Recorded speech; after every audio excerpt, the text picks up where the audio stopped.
Bitch, you left me on my own. Ay, onto that dirty now. Peace. What's up, guys?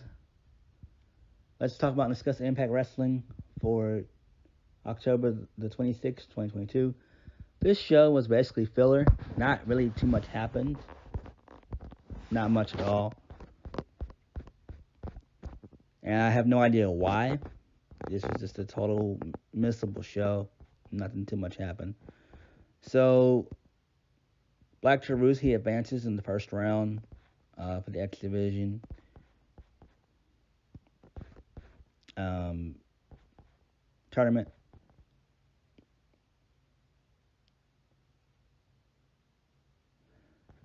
So we kicked the show off with the Kingdom. They're backstage. They went into Scott D'Amore's office. They started complaining that Vincent was in the hospital, that Maria is severely injured. And then D'Amore promises that nothing like that will happen again because they're fired. So he fires the Kingdom. So, cool. Who gives a shit, though?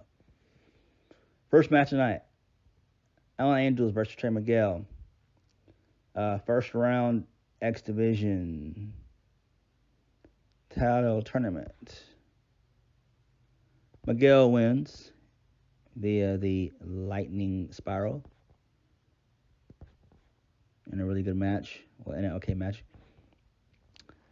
Ace Austin and Chris Bey, they're backstage. They accuse Bully Ray of taking out Ace last week in the parking lot. Bully continues to deny the claim. So Dreamer, he steps in. He steps up for Bully. And Bey is still talking a whole bunch of shit, and he challenges him to a match. Dreamer accepts. So there's that. Moving on. Tasha Steelz versus Rachel Shield. So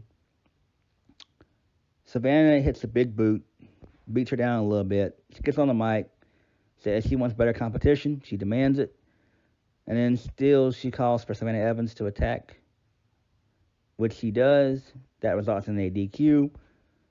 And post-match, Evans does a thunderous powerbomb in the middle of the ring. Okay, who gives a shit? Not Savannah Evans, but both Tasha Steelz and Savannah Evans, they need better. Tasha Steelz, in my opinion, seems very mid right now. They're not doing anything with her at all. Anything. Moving on. So, the new Impact tag champs, they're backstage, Heath and Rhino. So, they are talking to the Machine Guns. They want a title shot, and they grant it. But, later on, moments later, major players step up. They want the same opportunity. Then they start then they're about to throw hands and shit, and Scott D'Amore's like, nah, that's not gonna happen. So he makes a match for Cardona versus Alex Shelley. Chris Bey versus Tommy Dreamer. So Chris Bey wins. Moose gets involved, and he cost Tommy the win, which is great. So Chris Bey wins via the Art of Finesse. Fucking awesome. I'm glad that they are using Chris Bey. It's kind of interesting to see where this whole bully thing goes, but not really. But Chris Bey needs to get more of a push, and it seems like he's getting that. So I'm glad. But I am kind of interested into seeing where the shit between Moose and Bully goes. How his involvement will be going forward with this storyline that they have here. So, Ashi Open, they issue an open challenge to any tag team who thinks they have what it takes. So that's pretty cool, I guess.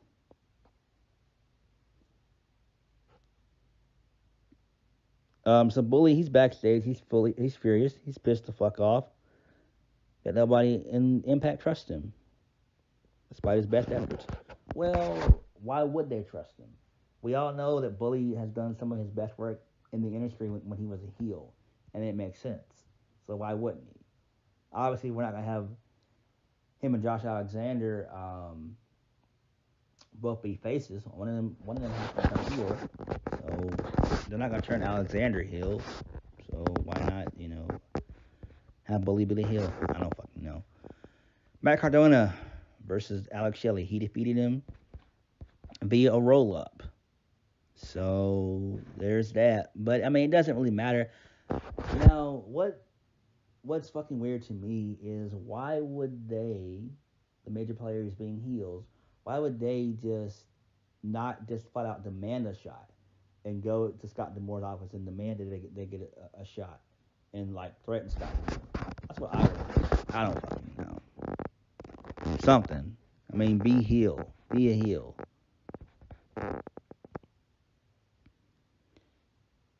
So, post match, the major players, they attempt to beat down the Machine Guns, but the tag champs, Heath and Rhino, make the save. So Gail Kim, she tells Josh Alexander that Bully taught her not to trust anyone in the wrestling business and warns him to watch his back. Out of nowhere, Macklin blindsides Alexander, but Frankie Kazarian, he gets involved after security. De-escalates the situation. Josh asks Frankie if he wanted to team up against Aussie Open next week, and then Kazarian says that he's not looking for a partner, but it looks like he just found one. So there's that. I guess that's kind of cool. So I guess that's for next week. Raj Singh versus my boy Joe fucking Henry. Joe Henry wins. So before the match started, Hendry, he tells the story of a bankrupt family whose problems are solved because they believe in him. So that was fucking awesome. They have got to fucking push Joe Hendry. Joe Hendry should actually be Impact World Champ when they push him because he's that over. He is that over. And I hope that they really do push and use Joe Hendry. I do. He's great. The guy is great. Push him. Seriously. Impact. Scott D'Amore. Push him. Damn it. Push him.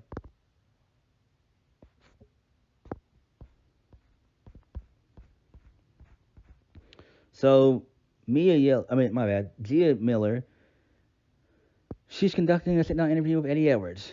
So, Miller asks about the status of Honor No More. Eddie reveals that the group has disbanded, with PCO attacking them last week, and with Taven and Bennett being fired, and Maria and Vincent being injured, Kenny King focusing on the X Division title tournament. Eddie believes that there's nothing left to be salvaged. Miller also asked Edwards where he stands with his wife Alicia, but Edwards wants to keep that private. And then Eddie says that he would do it all over again, but admits that mistakes were made. The biggest one being PCO. Eddie vows to make PCO pay for what he's done before storming out the set. So there's that. It doesn't really matter. And so Eddie calls PCO a bitch again, and he says that he's no monster. So I guess they're going for that feud, that little mini feud. It doesn't really matter. There's no point.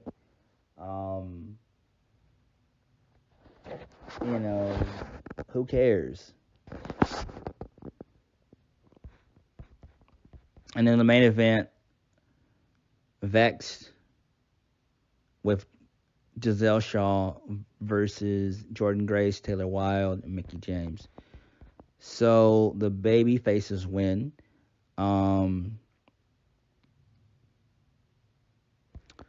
So Mickie James wins via the DDT. So, and then the baby faces, they celebrate, and we go off the air. That was that. Impact, like I said before, it was just strictly filler. Nothing too monumental happened on the show. It is what it is. Overdrive should be interesting, I guess. And it's interesting to see what they do. I'm not really all excited for the event. They only have about, 3 weeks to build it. after next week. Actually, no, 2 weeks to build it after next week. So, there's that. But overall, man, this show was fucking missable, and they could have done better. Hopefully, next week's taping is better. So, on that note, thank you guys for watching. Please hit the like button, comment down below, and subscribe for more videos. I'll catch you guys later. Peace. Everybody